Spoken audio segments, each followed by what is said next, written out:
ఎవడు చదువాడు చదువుకోండి లేకపోతే పొమ్మనండి అంటే అవి బలుపు మాటలు గరికపాటి గారు. ఇంకో మాట అన్నారు ఏంటి?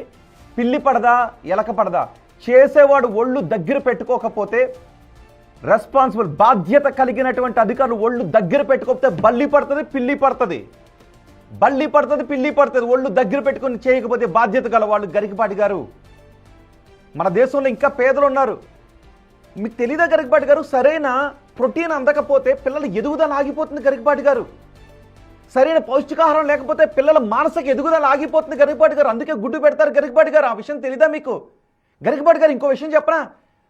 ఆవకాయ పచ్చడో ఉసిరికాయ పచ్చడో పెరుగన్నం వేసుకుని తింటే పౌష్టికాహారం రాదు గరికపాటి గారు, మానసిక ఎదుగుదల ఉండదు గరికపాటి గారు.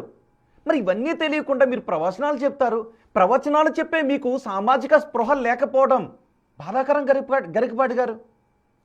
ప్రభుత్వాలు సుప్రీంకోర్టు కూడా పెట్టిన ఆహార భద్రత గరికపాటి గారు.